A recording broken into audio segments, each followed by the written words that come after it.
Hey YouTube, welcome back. This is going to be another little short video, and I thought we'd take a look at why so many empathic type people seem to end up with narcissists or sociopaths or other toxic types.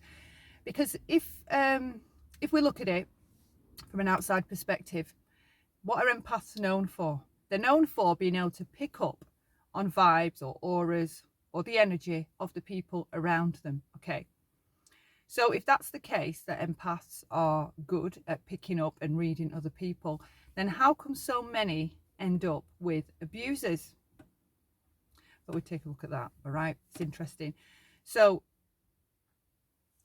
I'll touch on this aspect first.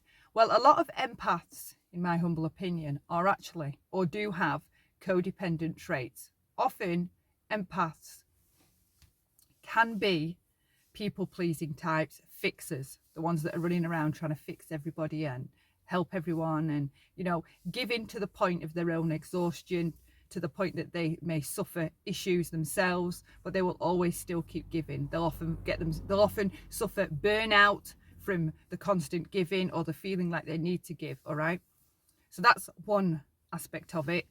Not all empaths are codependents, but in my experience, I have found all codependents to be empaths. Strange. So sociopaths or toxic individuals, sociopaths specifically, don't give out a lot of energy, all right?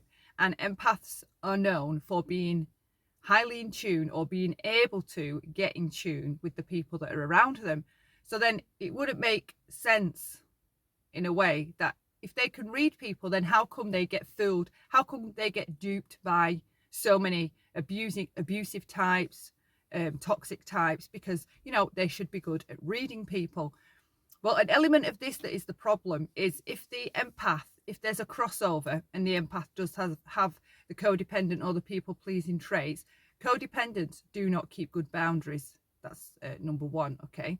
They struggle with boundaries. Number two, they're overgivers and fixers.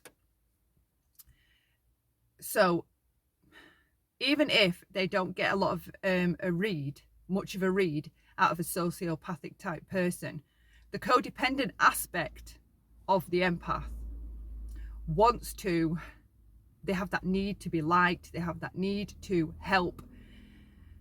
So that keeps them attached. That aspect keeps them attached to the abusive type. Even though the empath is good at reading, I don't want to, really reiterate the if part, if the empath crosses over and is on the codependent spectrum, they don't keep the boundaries. So once the poor behavior does start from the abusive type, they don't keep good mental boundaries and good physical boundaries with other individuals. So that's one aspect of it. But specifically, I wanted to touch on the fact that sociopaths do not give out a lot of energy to read. So that is the number one way that they may fool us as empaths if we have codependent traits and are known for not keeping good boundaries. The sociopath, because they don't tend to give out any energy, like you don't pick up on their bad vibes, their bad intentions, we often do feel, because I know even in my experience, you do kind of feel you can feel relaxed around them, because they don't give anything nothing radiates from them. So being around them initially can feel pleasant because you're not picking up on any of the vibes. So there's nothing to read. It's quite interesting. I believe that they're cunning enough to know that, to be more, to hold their energy in, to not give out a vibe or an aura that's possible to read. So the purpose of this video is just to be, if you are an empath and you don't seem to get a good read of certain individuals, keep that in mind, that it doesn't necessarily mean that there's nothing to worry about. Keep an eye on it. I know myself, I have been fooled. It is a thing, all right? This exists within the abuse survivors community. Empaths getting fooled by abusers, and it happens a lot. It happens every day. And often, in my humble opinion, I do think it's because quite a lot of us as empaths cross over onto the codependent line, and obviously the codependent doesn't keep boundaries. Now I'm a codependent in recovery. My empath side is still there, where I feel like I feel too much sometimes what other people are feeling and take it on like it's me that's got those issues. Now I've got better boundaries. I do have better boundaries. I've got better mental boundaries at keeping people's problems at arm's length from me, you know, trying not to let them in, so I don't take them on and start walking around as if they're my own and carrying other people's burdens like I would before. And obviously I've got a lot better boundaries with who I interact with, who I let in, who I keep at arm's distance. And that's the secret, that's the key. It's all down to boundaries.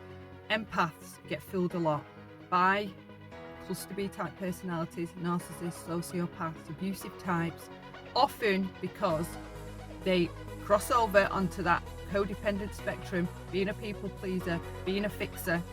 You can see how the two correlate, they go hand in hand. An empath feeling a lot for others, and then the codependent side always wanted to please others.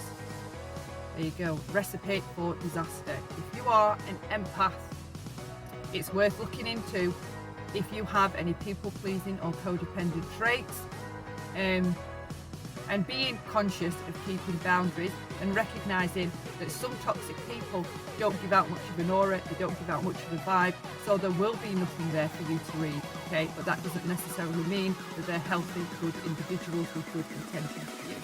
That's it. Leave your thoughts below if you have any. Consider leaving me a thumbs up or a thumbs down. Either is fine. Stay safe, take care, love lots, and hope to see you next time. Bye for now.